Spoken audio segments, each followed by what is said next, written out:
झांसी के सीबरी बाजार थाना क्षेत्र के अठौंदना रोड पर शनिवार की रात बिजली विभाग के संविदा कर्मी की करंट लगने से दर्दनाक मौत हो गई। हादसे का लाइव वीडियो भी सामने आया है, जिसमें कर्मचारी पोल से नीचे गिरता दिखाई दे रहा है। घटना के बाद परिजनों ने शव लेने से इनकार कर दिया और मुआवजे की मांग को लेकर पोस्टमार्टम हाउस पर घंटों हंगामा चलता रहा। मृतक की पहचान रोहित राजपूत निवासी ढकौली गांव के रूप में हुई है। वह विद्युत विभाग में संविदा कर्मी लाइनमैन के तौर पर कार्यरत था। परिजनों के अनुसार शनिवार की रात वह नाइट ड्यूटी के लिए घर से निकला था। नंदनपुरा पावर हाउस से अठौंदना रोड स्थित 11 केवी लाइन में ब्रेकडाउन की सूचना मिलने पर वह एक अन्य कर्मचारी के साथ मौके पर पहुंचा। बताया गया कि रोहित ने पोल पर चढ़ने से पहले एसएसओ से फ़ोन पर लाइन बंद होने की पुष्टि की थी। इसके बाद वह फॉल्ट ठीक करने के लिए पोल पर चढ़ गया। आरोप है कि कुछ देर बाद अचानक लाइन में सप्लाई चालू हो गई, जिससे उसे जोरदार करंट लगा और वह नीचे गिर पड़ा। हादसे के बाद साथ मौजूद कर्मचारी मौके से भाग निकला।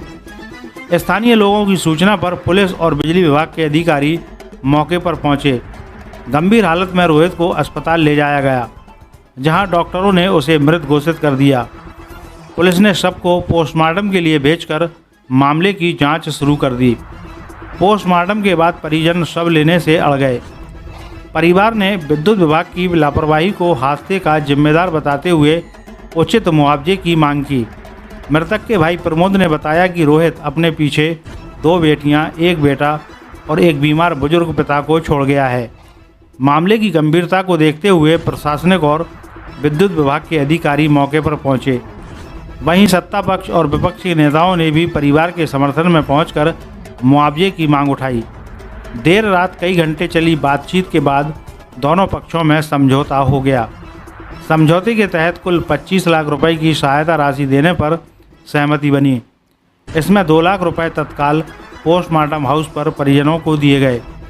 वहीं विभागीय अधिकारियों ने आपस में सहयोग कर 8 लाख रुपए जल्द उपलब्ध कराने का आश्वासन दिया। इसके अलावा बिजली संरक्षण योजना के तहत 15 लाख रुपए देने की बात कही गई। राजीव सिंह पारीशाह बबीना विधायक ने भी परिवार को 51,000 रुपये की आर्थिक सहायता देने का भरोसा दिलाया, जिसके बाद परिजन सबको घर ले जाने के लिए राजी हुए। नवोदय प्लस टाइम्स के लिए झांसी से ब्रजेश परिहार की रिपोर्ट। शुभ नाम? प्रमोद राजपूत। प्रमोद जी, बताइए आपके भाई कैसे एक्सपायर हुए? उनका कोई वीडियो भी है, अब बॉडी क्यों लेके जा रहे हैं? देखो, ऐसा है कि संविदा कर्मी था मेरा भाई, बड़ा भाई था। वो आया नाइट ड्यूटी, रोहित राजपूत, वो आया तो ऐसा बोलने लगा कि लाइन फाल्ट में जा रही, रक्षा पीटा है, तुम जाओ जाके ठीक करो। तो उन्होंने कहा ठीक है मैं जा रहा हूँ, आप ट्रॉली बाहर कीजिए। उन्होंने ट्रॉली बाहर की, अपने सामने को ट्रॉली बाहर करवाई उनने। तो जो TG2 है प्रमोद कुशवाहा करके, तो मेरा भाई और जो दोनों साथ में गए, जहाँ कार्य कर रहे थे वहाँ से ने एक बार फिर कंफर्म किया कि ऐसा नहीं किसी ने वापस कर दिया हो कुछ हो। तो ऐसा तो बोला कि ट्रॉली बाहर है, आप कार्य कर सकते हैं। इसके बाद ये चढ़ गए खम्भे पे और इन्हें करंट लग गया। अब क्या बॉडी आपका पोस्टमार्टम हो गया? हाँ, पोस्टमार्टम हो गया। फिर आप क्या कर रहे हैं? भी कुछ पता नहीं पड़ा। क्यों मिली उसको? मुझे सब गरीब आदमी, छोटे छोटे बच्चे हैं, 2 बच्चे, कोई घर में हमारे घर चलाने लायक था, पिताजी हैं, बीमार हैं। आप लोग क्या चाहते? थोड़ी कुछ मदद मिले, क्या चाहते? न्याय मिले तो ठीक है। क्या चाहते बताओ? वही कम से 10 लाख रुपए, 3 बच्चे हैं तो उनके नाम तो हो जाए, और जो हमारी भाभी जी है उन्हें पेंशन और ये कुछ नौकरी। क्या सोचा आप लोगों ने?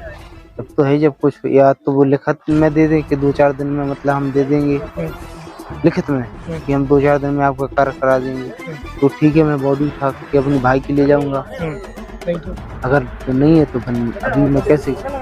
बॉडी का है, बॉडी गाड़ी में रखी हुई है, वो कुछ लिख के दे दें या कुछ कह दें तो मैं अपनी गाड़ी बढ़वाऊँ।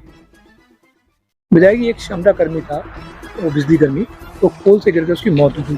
क्या है मामला? और जो ऑपरेशन पोस्टमार्टम के बाद बॉडी नहीं ले जा उसकी वजह? घटना कल रात की है। कर्मचारी काम कर रहा था, शटडाउन था। शटडाउन बिना वापस लिए लाइन चालू कर दी गई। लाइन चालू होने से उसकी करंट लगने से मौत हो गई। ऊपर काम कर रहा था तो ऊपर से नीचे गिरा, जब नीचे गिरा तो उस समय तक उसकी मृत्यु हो गई थी। उसके बाद यहाँ लेके आए, डॉक्टर ने उसको मृत घोषित कर दिया। सुबह उसका पोस्टमार्टम हुआ। पोस्टमार्टम होने के बाद परिवार के लोग और विभाग के लोगों के बीच में ये बात हो रही है कि भाई परिवार को कुछ ऐसी राशि मिले जिससे आगे का परिवार उसका चल सके। तो मुआवजा राशि को लेके थोड़ा सा बातचीत चल रही है और विभाग के लोग उतने गंभीर नहीं दिखाई दे रहे हैं कि एक जो आहत परिवार है, इसका इतना बड़ा नुकसान हुआ, घात लगी है, परिवार के प्रति संवेदना जो होनी चाहिए विभाग की, जो एससी हैं और बाकी जो चीफ हैं, जो जेई लेवल के कर्मचारी हैं, वो पूरी तरीके से लापरवाह हैं।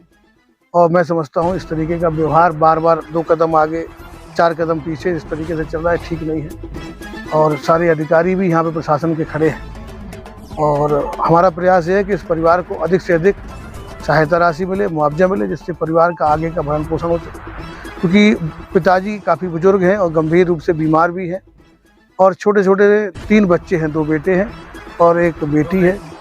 2 बेटी है और एक बेटा है। इस परिवार को आगे पढ़ाना, परिवार चलाना, इस परिवार के ऊपर गंभीर संकट है।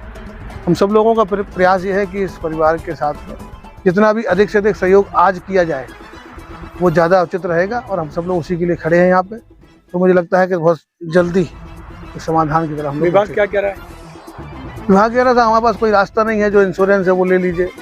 अरे भाई, इंश्योरेंस के बाद भी आपका कर्मचारी है, आपको आपसी सहयोग के हिसाब से जो आपस में सहयोग कंट्रीब्यूशन करके उसको कम से कम ठीक ठाक राशि व्यवस्था कराएं।